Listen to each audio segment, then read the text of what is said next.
Imagine a race where the starting line is everywhere and the finish line is somewhere inside a gigantic tract of land that's basically the most inhospitable wilderness the world has to throw at you. And the prize of it all? Pirate booty.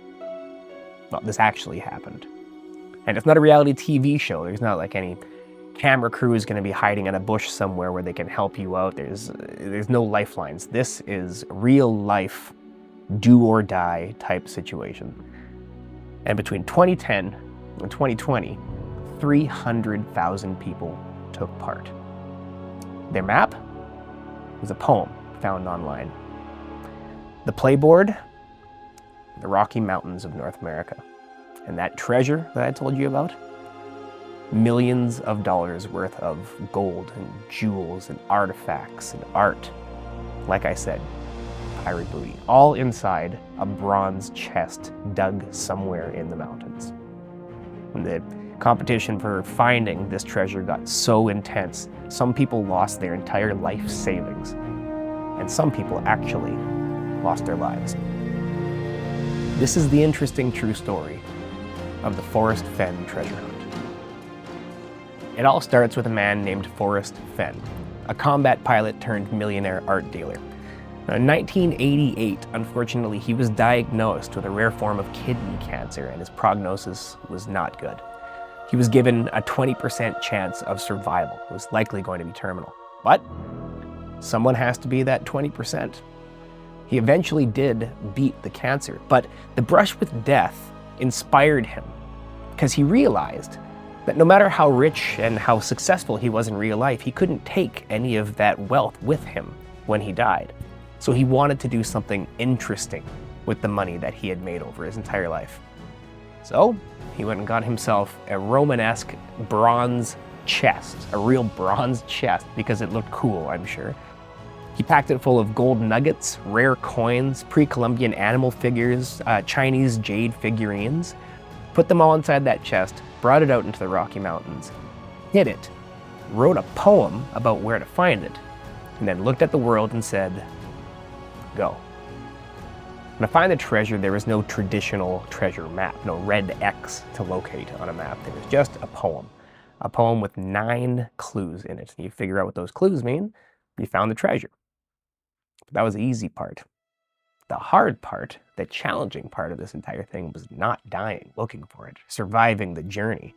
Because these people were going up against harsh terrain and unpredictable weather, wild animals, starvation. Those are just some of the things that the brave people who went after the treasure had to figure out. As word of the treasure spread, the starting gun went off for an estimated 350,000 people. People from all different types of walks of life. They're rich people, poor people, curious, resourceful. They all became obsessed. And the search area that they were trying to find this treasure in was huge. It spanned 4 states: New Mexico, Colorado, Wyoming, and Montana. The clues were frustratingly vague. Begin it where warm waters halt. I mean, I'm not bad at riddles myself, but what does that mean? Does that mean there's a hot spring somewhere, or a dam, or a geographical border of some sort? So many people thought that they had figured out Fenn's riddles sitting at home in their living rooms, but the second they closed their laptop and went actually out there into the wilderness, the Rocky Mountains hit back. This isn't just a walk in the national park. Forrest Fenn didn't hide it somewhere easy. Searchers were throwing themselves into rugged canyons, dense pine forests. They were racing to a treasure completely blind, having no clue who was in the lead. At one point in time, you could be 10 feet away from a life-changing treasure, or 100 miles off course, sitting in the freezing rain. The only person in the world who knew where the treasure was Forrest Fenn. Now, as the years ticked by, the search became a brutal survival test.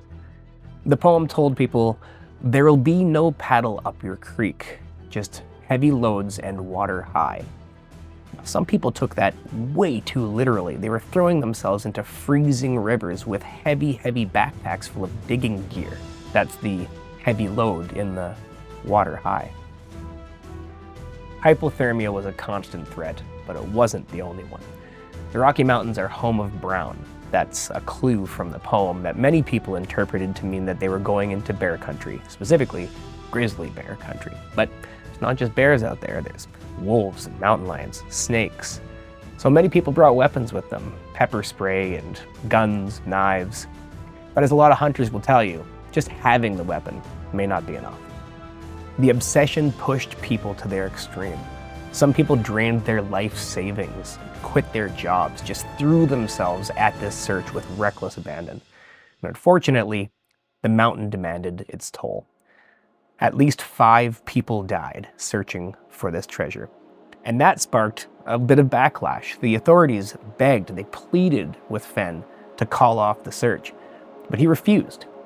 He felt like it would be unfair to the thousands of other people who were still out there looking for it. He argued that people were dying because they were taking unnecessary risks, not because he had put the treasure in an unsafe place. And so, the search continued. The treasure was still out there, waiting to be found. 10 years in, and the clues had been dissected millions of times on online forums and blogs.